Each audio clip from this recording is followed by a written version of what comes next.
So hello guys, balik pa tayo sa ating YouTube channel guys, at sa ating channel. So for today's video guys, ituturo natin kung paano patakbin itong ating pong makina guys, ano? Yamaha Enduro 15 po. Ayan po guys, yung ating makina guys. So, ang gawin natin dito guys, i-down natin yung ating ito guys, yung ating profile. Hindi natin makikita sa ating video guys kasi wala po na yung kasama, walang nakakasat ng camera. Okay guys, so i-down natin yung propeller guys, ano? Ayan po. So ayan guys, ando na sa ibaba. So kailangan natin i-start guys, ano? Ito yung ating choke knobs, and then ito yung ating switch lever guys. So ang kailangan natin dito guys, kapag tayo pinagbibiyahe sa mga tulad ng maalaw na lugar guys, so itong gagawin natin guys. So ang gagawin natin dito, tingnan nyo guys.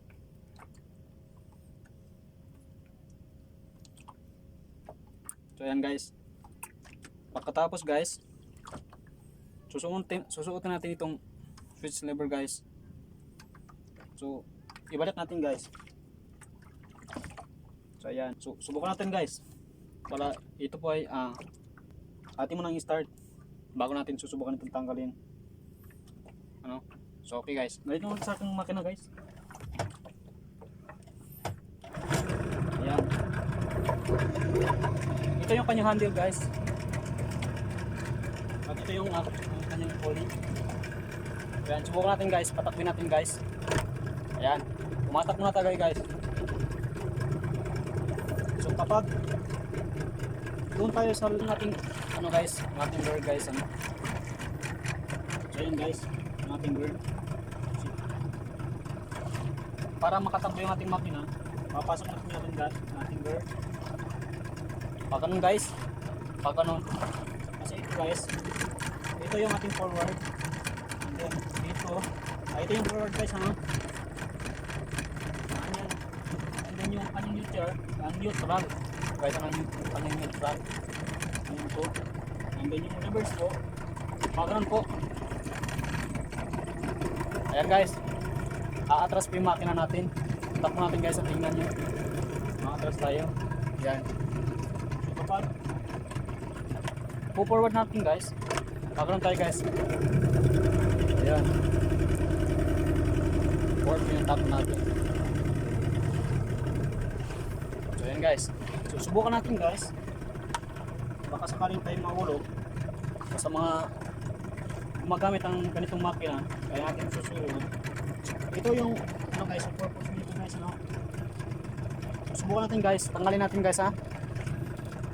Kapag mahulog tayo, for example, kapag mahulog tayo, ayan, mamamatay yung ating makina guys. So ito yung safety guys, para maabutan natin yung ating bangka kapag tumatakbo.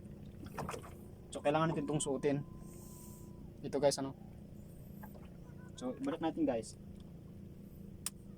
So start natin ulit guys. Yan. So forward natin, titingnan yung kanyang takbo guys, para makikita nyo din, ano, sa ating mga manonood, sa mga nanonood ng ating video. Yan guys, naka-forward po yung takbo natin.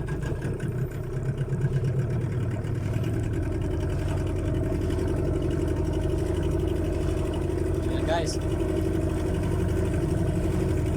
pakanan tayo, pakanan ka. Ayan,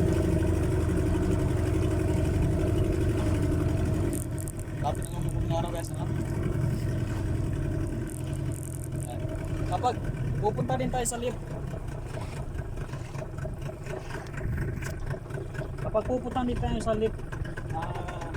sa lift sides po, ano, puntak mo natin ang bangka, lift sides. Background po yung ating guys, yung ating handle.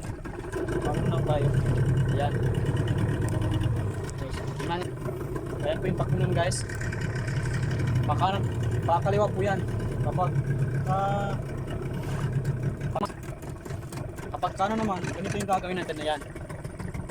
So tingnan natin. Ayan.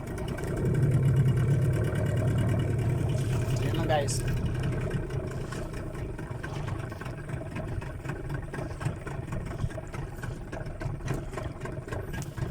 yan lang guys. So ito yung kanyang switch guys, no? So kapag kayo magpapatakbo ng ganitong makina guys, for example po, huwag nyo palakasan yung kanyang ano guys, itakbo ng makina guys. Kapag naka-gear, huwag nyo ibalik agad. Hindi kaya huwag nyo biglang patayin yung makina guys, baka masira yung ating gear. So bago natin papatayin guys, kapag ganito yung takbo natin, medyo malakas-lakas po yan guys, ano? Ayan, nalakas-lakas natin ang motor.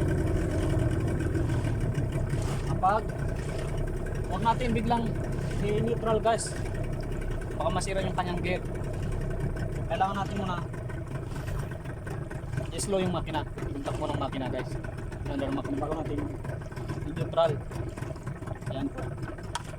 Ayan, nakagrat. Yung ito po yung tumatakbo yung bangka natin guys. Ito po yung kanyang switch. Ayan guys. Ito po yung kanyang switch guys, no? Ayan, papatayin natin. So ayan guys. So ganun lang kasimple guys, ano? I-break natin guys.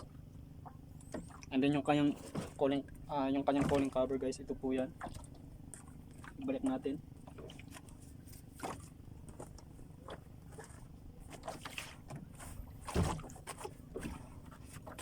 So yan na guys. So yan lang muna guys for today's video, no? Sa may natutunan kayo. Sa mga nanonood po ng aking YouTube channel guys, sa mga hindi pa nakapag-subscribe, hopefully po nakapag-subscribe kayo sa aking YouTube channel.